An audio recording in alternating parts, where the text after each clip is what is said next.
فتحت الأمور والسلوك والصالح حديث البلوغ من السلوك ومن تعلم تعلم بالله واستغفر الله بالاتباع أرواح والدينا ولكم وأمواتكم وأموات المسلمين خصوصا أولياء البلدة ومن عمر هذا المسجد وعبد الله فيه سابقا لاحقا ثم إلى روح مؤلف الكتاب الحبيب الإمام قطب الدعوة والإرشاد حفظه الله بالحداد وبركاتهم وأسرارهم وأنوارهم إلى حضرة النبي. الفاتحة.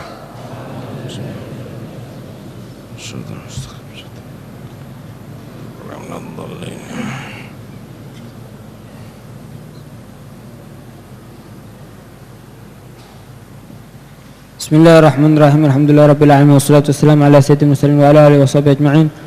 قال المصنف رحمه الله نفعنا به في الدارين آمين. رضي الله عنكم. واجتهد ألا تدخل بطنك إلا حلالا فإن من أكل الحلال 40 يوما استنار قلبه وجرت منه ينابع الحكمة على لسانه وأكرمه الله بالزهد في الدنيا وصفت سريرته وحسنت معاملته مع ربه. ومن أكل الحرام والشبهات كان على الضد من ذلك كله إلى آخر ما قال رضي الله عنه وأرضاه. بسم الله والحمد لله والصلاة والسلام على رسول الله سيدنا مولانا محمد الله وعلى آله وصحبه ولا حول ولا قوة إلا بالله. قال المصنف رحمه الله نفعنا به في الدارين في علومه ونفعنا الله به بعلومه في الدارين آمين. واجتهد ألا تدخل بطنك إلا حلالا. Berusahalah kamu tidak memasukkan ke dalam perut kamu kecuali rezeki yang halal.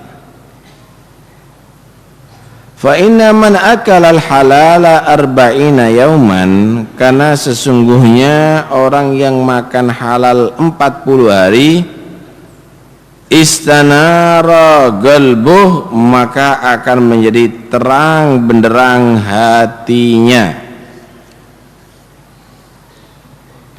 Orang yang makan 40 hari rezeki yang halal, hatinya akan terang benderang. Wajarat minhu yanabi'ul hikmah ala lisanih, dan akan mengalir dari orang itu yanabi'ul hikmah, sumber-sumber hikmah dari lewat lisannya.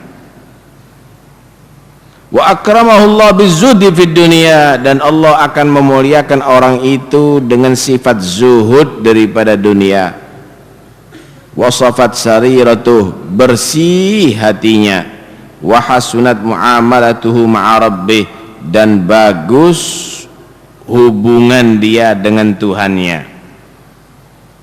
Wa man akala al-haram wa syubhat, siapa orang yang makan haram dan syubhat, kana ala dhid min dalik, maka menjadi dia lawan daripada itu semuanya. Hatinya akan gelap, kotor, yang keluar dari lisannya semuanya adalah tidak senonoh, cinta dunia, kullih seluruhnya.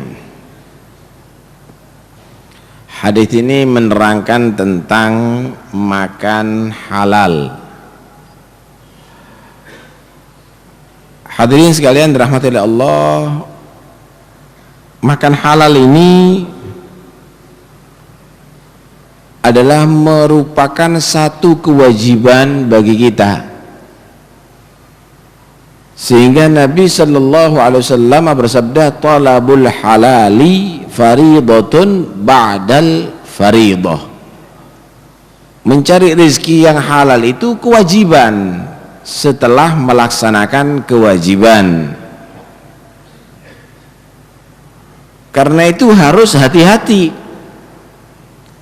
Perut kita ini bukan tong sampah yang asal dimasuki segala sesuatu aja jadi, tapi harus dipilih.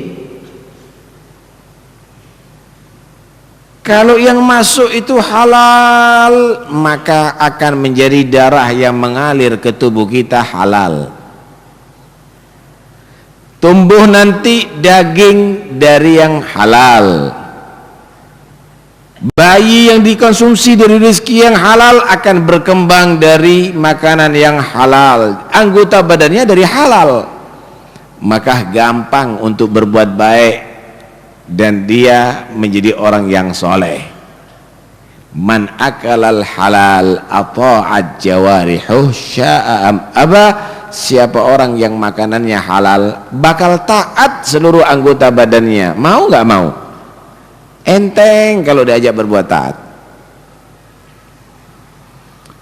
Sebaliknya kalau perut ini diisi makanan yang haram, maka akan mengalir ke tubuh manusia tadi itu darah yang haram, akan tumbuh daging haram. Bayi yang dikasih konsumsi makanan haram berkembang daripada makanan yang haram, tubuhnya berkembang dari haram. Akhirnya mata menjadi terang karena yang haram, bahannya haram semuanya. Tangan dari haram. Kalau udah demikian mereka akan sulit berbuat taat, gampang berbuat maksiat. Wa man akalal haram asad jawarihu sya'am aba, siapa orang yang makanannya haram akan bermaksiat anggota badannya, mau nggak mau. Gerakannya akan kemaksiat nantinya. Karena itu Allah Subhanahu wa taala banyak sekali mengingatkan di dalam Al-Qur'anul Karim. Allah berfirman, ya ayyuhan nasu kulu mimma fil ardi halalan tayyiba wa la tattabi'u khutuwatis syaitan innahu lakum aduwwum mubin. Manusia,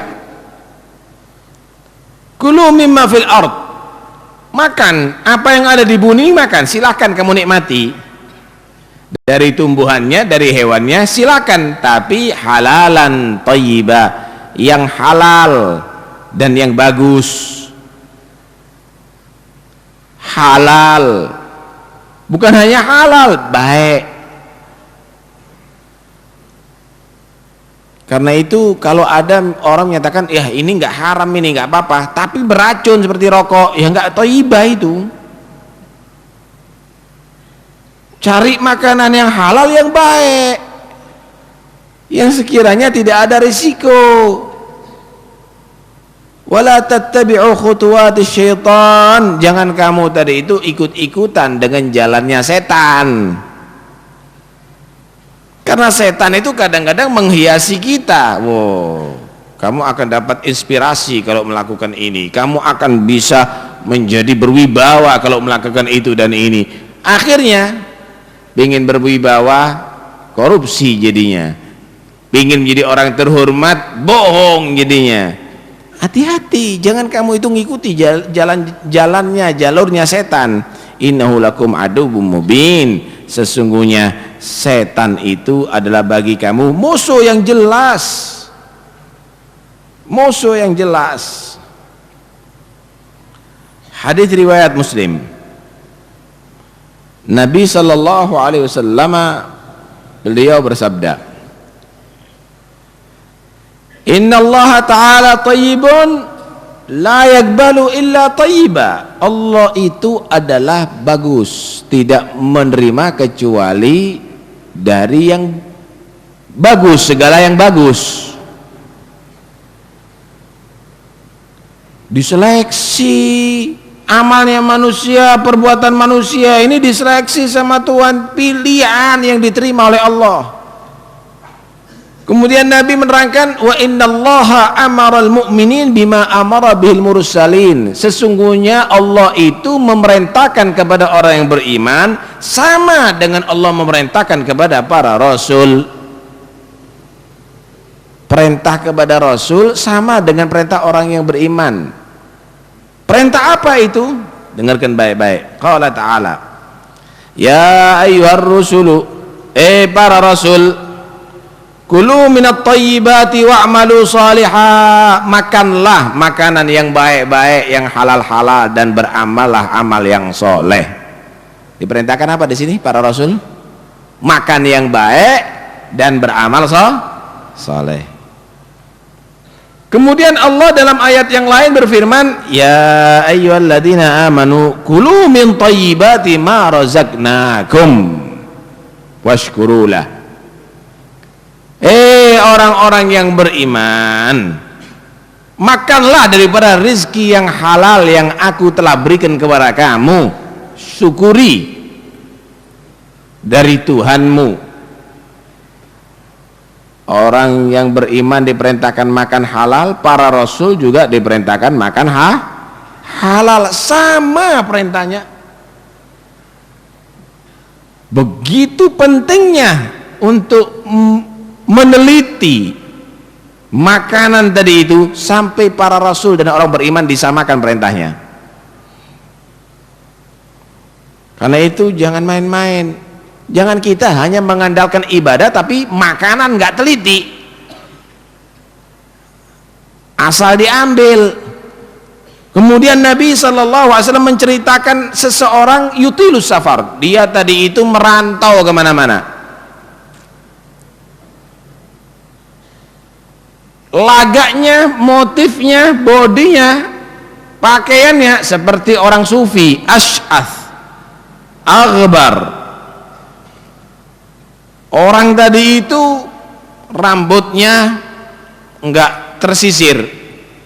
Dia menganggap kalau enggak tersisir, apalagi udah jembrak, wah orang sufi itu. Enggak begitu. Aghbar, pakaiannya kumuh. Tahu enggak apa yang dilakukan orang ini? Ya muddu yadaihi ilas sama, selalu mengadakan tangannya ke langit sambil menyatakan ya Rabbi, wiritannya hebat, kelakon kata orang Jawa. Tapi wa mat'amu haram, dia nggak peduli makanannya haram, wa malbasuhu haram, wa mashrabu haram, minumannya haram, wa malbasuhu haram, pakaiannya haram, wa ghudhiya bil haram, mulai kecil dari orang tuanya udah dikasih susu haram, kasih makanan yang haram. Fa anna yustajabulah, dari arah mana bisa diterima amal ibadahnya dan doanya orang ini? Kapan bisa diterima kalau semuanya dari haram? Karena itu orang yang paling ibadah kepada Allah bukan orang yang paling banyak muter tasbih, bukan orang yang paling geleng-geleng kepala. Orang yang paling ibadah kepada Allah adalah orang yang paling jauh dari haram. Ya Aba Hurairah, wahai Abu Hurairah, kun wari'an takun a'badan nas, jadilah orang yang warok, yang jauh dari yang haram, kamu otomatis menjadi orang yang paling ibadah kepada Allah Subhanahu wa ta'ala.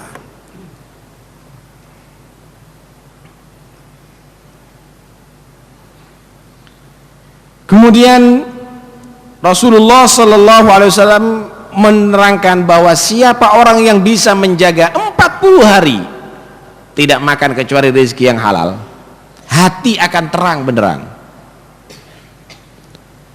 Omongannya ini semuanya hikmah, bagus, manfaat, tidak membuat fitnah, terkontrol semuanya dari Tuhan. Beliau bersabda, man akalal halal arba'ina yauman, siapa orang makan halal selama 40 hari nggak tersentuh syubhat atau haram, nawwarallahu qalbah, Allah akan menerangkan hatinya. Wa ajra yanabi al hikmah min qalbihi ala lisani, Allah akan jalankan, alirkan hikmah-hikmah melalui lisannya yang bersumber dari hati sanubarinya. Kalau kita lihat orang-orang dulu itu, yang dia omongkan itu biasa-biasa, cuma berbobot. Kenapa?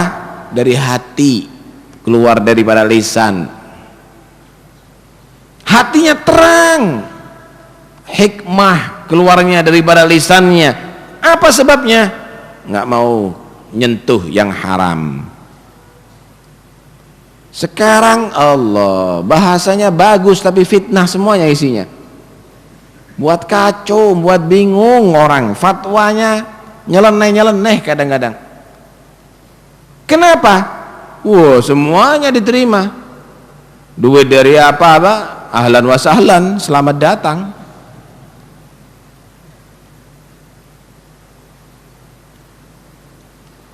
Jadinya begini.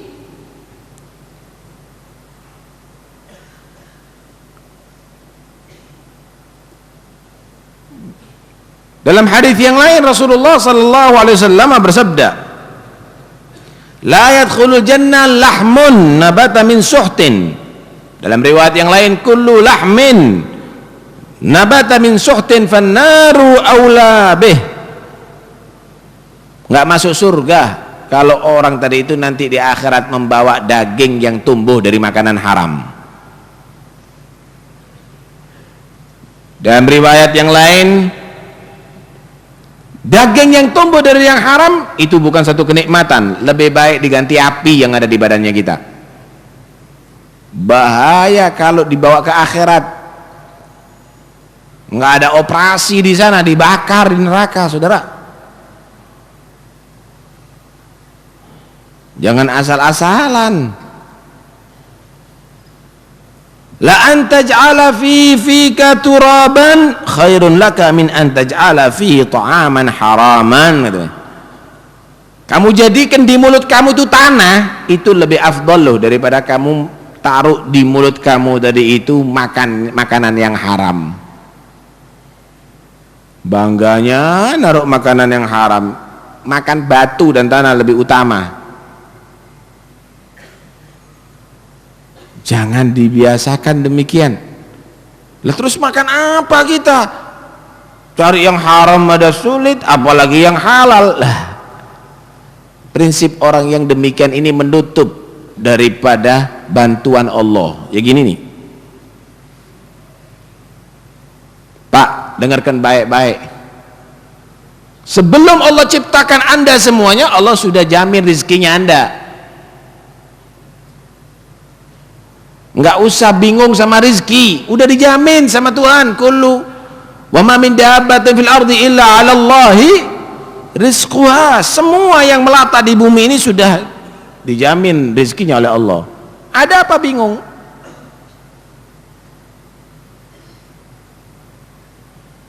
Saya mau tanya, kalau Anda nggak makan selama 2 hari bisa hidup nggak? Bisa hidup. Nggak minum 2 hari masih mampu hidup. Saya mau tanya, nggak bernafas 2 jam bisa hidup nggak? Nggak mungkin. Tapi Anda bisa tawakal dengan nafas. Anda butuh nafas, Anda memerlukan nafas lebih daripada memerlukan makanan dan minuman. Tapi Anda bisa tawakal. Kalau saya masih ditakdir hidup, ya pasti bisa bernafas. Kalau sudah takdirnya mati, ya nggak bisa nafas. Kenapa Anda nggak bisa mempunyai ideologi keimanan seperti begitu? Kalau Anda masih hidup, ya pasti dijamin rezekinya oleh Allah. Kalau habis rezekinya, ya sudah, wayai mati.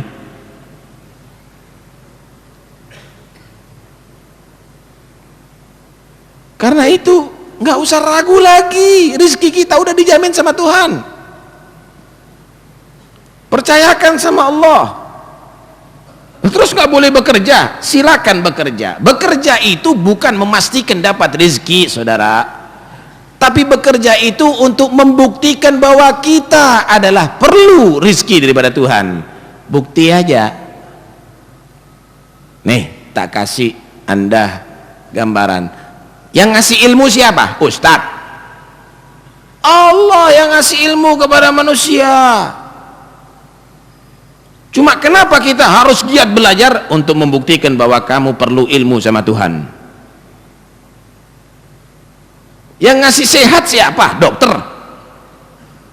Allah yang memberikan kesehatan kepada manusia. Kenapa kita berusaha berobat? Untuk membuktikan bahwa saya, ya Allah, perlu kesehatan. Anugerahkan kepada aku kesehatan. Yang ngasih rezeki siapa? Allah, saudara, yang ngasih rezeki. Kenapa kita bekerja? Untuk membuktikan, ya Allah, saya perlu rezeki darimu. Bukan karena pekerjaan kamu berarti pasti mendapat rezeki. Banyak orang bekerja tambah bangkrut. Banyak kerjanya biasa-biasa, kaya raya.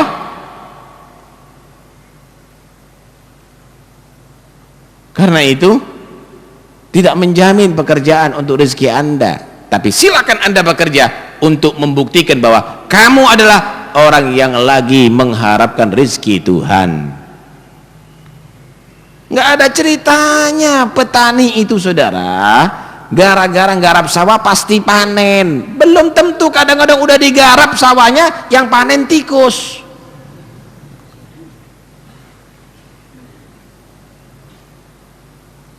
Silakan petani garap sawah kamu, tetaplah berharap kamu rizki daripada Tuhan kamu bisa panen daripada hasil sawah kamu.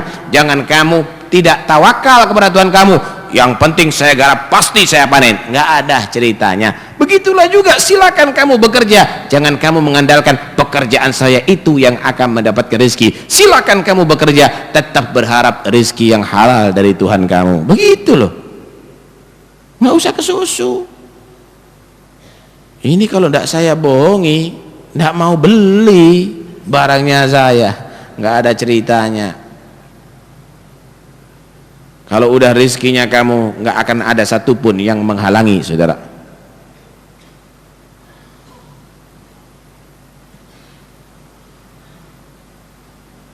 Dalam hadis Rasulullah sallallahu alaihi wasallam juga bersabda, "Man iktasaba malan min ghairi hillih, fa in tasaddaqa bihi lam yuqbal minhu, wa in anfaqa minhu lam yubarak lahu fihi, wa in tarakahu dhahrahu kana zadahu ilan nar." Siapa orang yang bekerja mendapatkan harta yang tidak halal, harta orang lain, nipukah, korupsikah dan lain-lainnya, kalau disedekahkan nggak diterima sedekahnya. Kalau dikasih nafkah kepada keluarganya nggak berkah.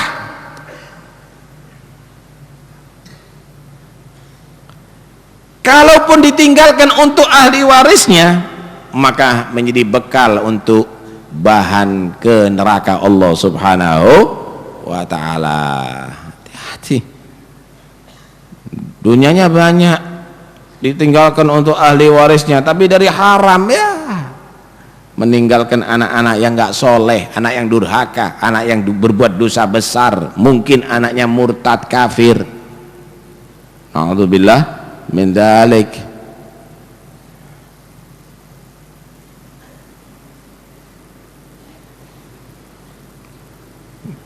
Abdullah bin Umar radhiyallahu anhu, beliau pernah berkata begini, "Lau shallaitum hatta takunu kal hanaya wa sumtum hatta takunu kal autar, lam yutaqabbal dzalik minkum illa biwara'in hajiz."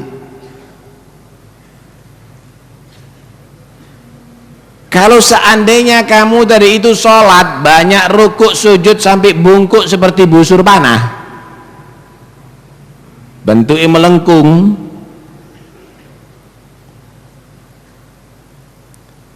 kalau seandainya kamu tadi itu banyak puasa sampai lemesnya seperti senarnya gitar, banyak puasa sampai lemes seperti senarnya gitar, itu puasa kamu, sholat kamu nggak diterima oleh Allah kecuali dengan warok yang benar-benar, artinya bersih dari haram.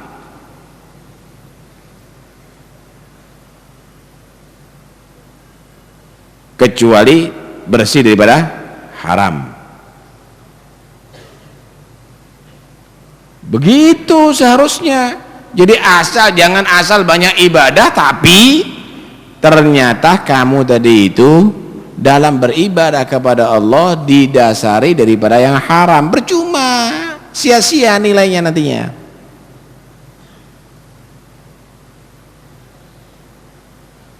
Dalam hadis yang lain, dalam riwayat yang lain dikatakan, "Inna fit Taurah man lam yubali min aina mat'amuh lam yubarillah min ayyi abwabin nari adkhalahu. Siapa orang yang tidak peduli dari mana asal makanannya, maka Allah pun tidak peduli dari pintu mana dimasukkan ke neraka Allah. Enggak direken sama Tuhan dah. Ini orang enggak peduli dengan yang dilarang oleh Allah, diharamkan oleh Allah. Ada apa mau diteliti lagi? Dah free masuk neraka sudah. Enggak pakai diteliti lagi apa kesalahannya.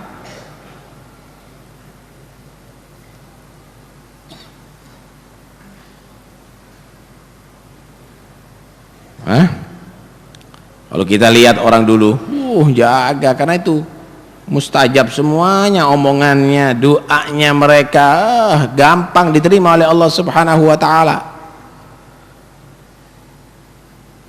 Seorang sahabat yang bernama Sa'ad bin Abi Waqqas pernah meminta kepada Rasulullah untuk dimohonkan kepada Allah dia dijadikan mujabad dakwah, orang yang diijabai doanya. Kalau doa kabul. Bagaimana Rasulullah berkata, atib tu'mataka tustajab da'watuk. Yang halal makanannya ya, dijamin doa kamu diterima oleh Allah Subhanahu wa ta'ala. Gitu. Yang halal makanannya, maka doa kamu dijamin diterima oleh Allah Subhanahu wa ta'ala. Sekarang kan enggak, baca ini, ngadakan itu, alafu misalnya ngadakan istighotsah, cuma haram semuanya. Kadang-kadang sumbangan daripada haram. Dari mana akan bisa diterima? Dalam riwayat yang lain, siapa orang yang membeli pakaian harganya 10 dirham, 1 dirham haram, yang 9 halal, doa sholatnya nggak diterima oleh Allah Subhanahu wa ta'ala. Alhasil, jaga anggota badan kita jangan sampai kena haram, saudara. Orang dulu peduli, perhatian, karena itu mereka betul-betul menjadi orang istimewa, sampai diantara mereka udah naza, ini naza. Ada satu orang soleh yang menjaga orang yang naza, orang yang mau sekarat, mau mati nih. Mati, orang itu mati, cepat matikan semuanya lampunya, tiup semuanya. Loh, kenapa Ustadz kok harus ditiup? Kenapa? Kamu tahu nggak, kalau tadi waktu hidup masih milik dia, tapi sekarang minyaknya semuanya itu milik ahli waris, gitu deh. Begitu. Sayyidina Umar bin Abdul Aziz, kalau ada yang datang ke tempatnya dia dari itu untuk urusan pribadi, sedangkan dia rumahnya ada dibiayai penerangannya daripada pemerintah. Kalau urusan pribadi di kantornya misalnya, suruh matikan dulu. Ya peteng-petengan. Kenapa ditanya? Loh, ini kan untuk urusan rakyat, karena ini hartanya rakyat yang dipakai. Sedangkan urusan kita kan urusan pribadi, nggak boleh pakai milik rakyat. Gitu. Sekarang mobil dinas dibuat tamasya, dibuat rekreasi. Nggak bener itu. Karena itu orang dulu itu mustajab kalau ngomong. Padahal omongannya omongan biasa orang dulu itu.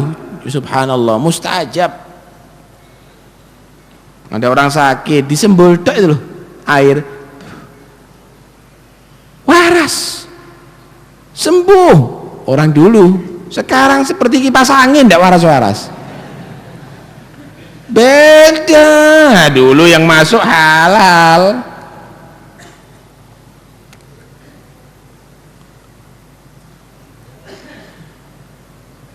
Beda.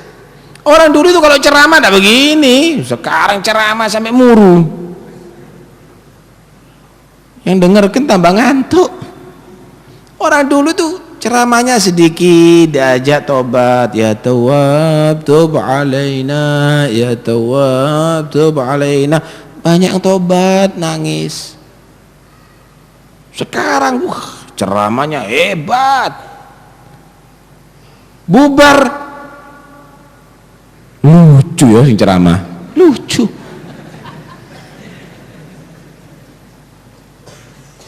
Orang itu kalau kelihatan singa kemudian menyatakan singanya lucu, berarti singanya nggak berwibawa, itu namanya. Ya itu sekarang ini ulamanya lucu.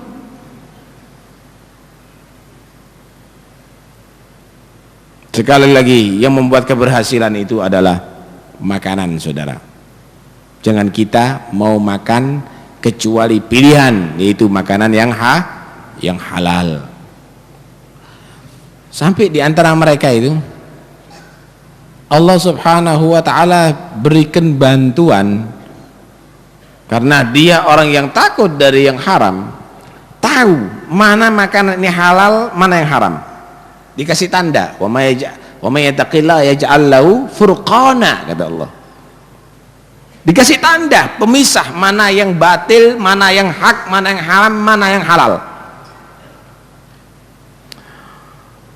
Pernah Al-Habib Abu Bakar bin Abdullah Al-Attas, gurunya Habib Ali Al-Habsyi, beliau ini paling seneng kalau disuguhi telur. Bertamu kepada salah satu muridnya, dikasih 3 telur, 1 telur dimakan, yang 2 nggak mau. Loh, Habib dihabiskan, biasanya dimakan juga. Enggak kata dia. Loh, enggak apa-apa Habib, ini dari piaraan kita, ayamnya Habib, halal ini. Enggak, maksa ini enggak bener, ini bukan halal, ini haram ini, kata dia. Loh Habib, enggak Habib, saya punya ayam di sini. Teliti, kata dia. Dipanggil pelayannya, kamu tadi ambil telur dari kandang nggak milik kita? Anuan, kata dia, maaf, tadi itu nggak ada telurnya kecuali 1, akhirnya saya ambilkan kandang tetangga, nanti besok tak ganti 2.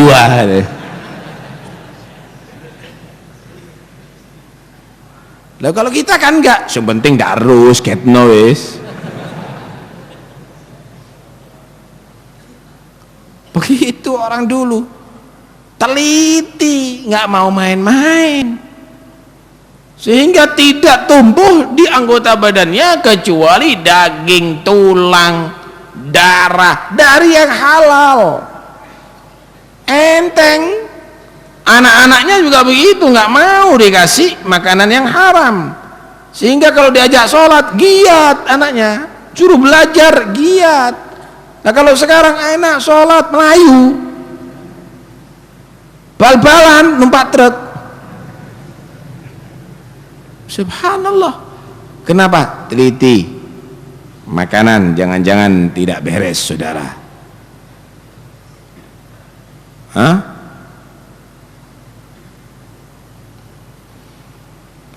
Nggak usah kita bingung sebenarnya untuk urusan rezeki. Yakinlah bahwa rezeki itu dari Allah. Jangan Anda mau dipermainkan sama setan. Kasep. Kalau Anda sekarang mau ragu rezeki dari Tuhan, kasep. Mulai bayi kamu udah ragu. Bayi itu karena tawakal kepada Allah, subhanallah, rezekinya enak-enak, minumnya susu, bapaknya minum air sumur, makanannya bagus-bagus. Kenapa? Akhirnya Allah Subhanahu wa ta'ala jadikan hatinya orang cinta, kasih sayang kepada ini bayi, diservis bayi tadi itu. Kenapa? Pasrah sama Tuhan. Padahal nggak bisa jalan,